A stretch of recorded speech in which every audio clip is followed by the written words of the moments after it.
Présentation de cette caméra VimTag, une caméra qui est faite donc pour être mise à l'extérieur, avec ici de la tôle, c'est super costaud en métal. Là aussi on a de la vitre, enfin vraiment l'ensemble est très très bien construit. On va donc le fixer ici avec les vis qui sont fournies. On a aussi de quoi gérer cette inclinaison là. Et puis en termes très concrets, voilà comment ça fonctionne. On a un petit endroit pour mettre l'Ethernet, un autre pour mettre la lime qu'on ne voit pas bien ici parce qu'elle est branchée. Et ensuite un petit bouton qui est le bouton Reset qui va permettre de remettre à zéro la caméra. Donc je relie la caméra et donc là dans quelques instants normalement va être activé et bien cet endroit ici, puisque les petites LED donc vont devenir, vous montrer qu'elles fonctionnent en s'allumant.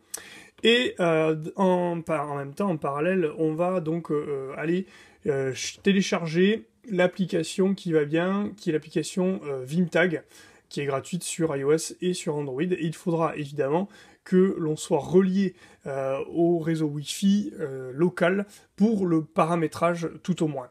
Alors le smartphone relié au réseau Wi-Fi, la caméra branchée avec le port Ethernet qui est bien connecté et qui s'illumine mais avec une toute petite LED donc ça se voit pas bien sur la caméra.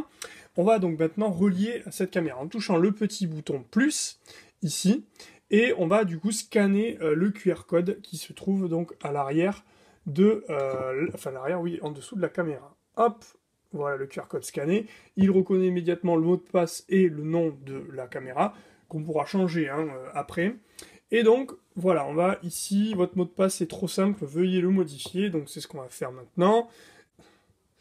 Donc ici, on peut relier la caméra à un réseau Wi-Fi. Bon, moi je vais pas le faire parce que là, pour la configuration, je l'ai fait en Ethernet, mais ça pourra tout à fait se faire. Donc voilà la caméra.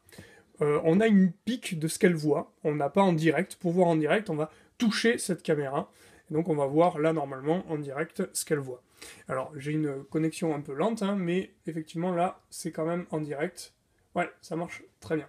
Alors voilà, là elle est dans le bon sens, mais si je tourne, eh bien on va la voir effectivement dans l'autre sens. Normalement, quand je touche l'écran, j'ai d'autres types d'options, notamment la possibilité de capter une vidéo, de prendre une photo, de parler, mais là il n'y a pas de haut-parleur, donc ça ne marchera pas. Et ici des réglages au niveau de la saturation, de la netteté, etc., de l'éclairage en fait, pour pouvoir y voir mieux. Mais on a un mode automatique et c'est le mode que j'ai choisi. On a ici en haut une petite montre qui va en fait nous montrer les différents enregistrements lorsqu'il y en aura. On a ensuite encore à droite là, la roue des paramètres, et c'est ici qu'on va régler tout un tas de choses. Donc on peut, une fois tout paramétré, donc je vais aller dans la roue crantée, c'est le dernier truc qu'il nous reste à voir, et on va pouvoir tout paramétrer ici. Donc bien sûr le nom, le mot de passe, le réseau sans fil, l'affichage à l'écran de la vidéo, c'est-à-dire la date, la carte SD, donc il y a un stockage de 32 Go inclus, donc pas besoin de carte SD, ça c'est top.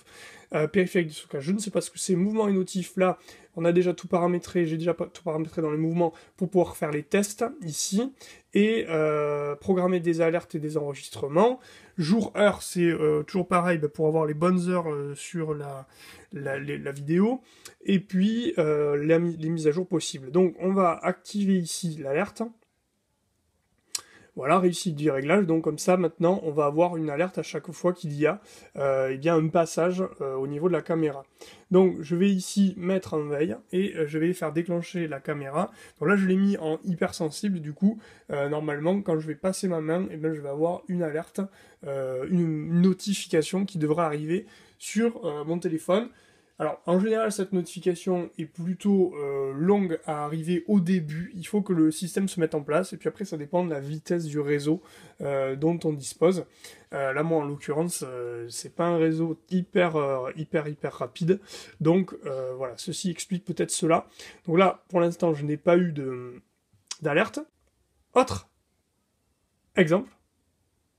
Je vais couper le réseau Wi-Fi pour montrer que je peux me connecter à la caméra seulement en 4G. Donc là, ici, j'ai toujours accès à la caméra. Quand je passe ma main devant, je vais voir ma main. Voilà, avec un petit décalage. Mais du coup, il y aura... je pourrai accéder à la caméra à distance. Et là, on voit tous les 10h15, etc. C'est toutes les alertes que j'ai moi-même déclenchées. Et il y en a un gros paquet. Donc maintenant, ce qui m'intéresse, c'est de voir les notifications. j'ai bien le son, vibration, sonnerie de notification. Je vais voir différents types. Voilà. On va mettre celui-là. Et voilà, et donc là tout ça est bien paramétré. Je vais vérifier dans les notifs que l'app est aussi activée. Donc Vimtag, où es-tu? Ouais, c'est bon, tout est activé. Donc maintenant, on devrait avoir normalement des notifs à chaque fois que je vais passer et avoir un événement déclenchant. Voilà, là attention sur la montre Vimtag, le nom que j'ai laissé, alerte de mouvement. Donc je vais pouvoir ici faire glisser pour pouvoir voir eh bien, l'événement qui s'est déroulé ici sur cette caméra. Voilà, donc tout fonctionne. En plus, les clichés sont enregistrés au niveau eh bien, de la... On peut même aller, je crois, dans l'app, ici, dans mon dossier, voilà, et voir ici, par exemple, la vidéo qui a été enregistrée, là, ce matin, à 10h14, et donc je vais pouvoir consulter. On voit que l'image est quand même pas trop mal en termes de calcul, ben, je trouve, et suffisante, j'imagine, pour identifier un visage.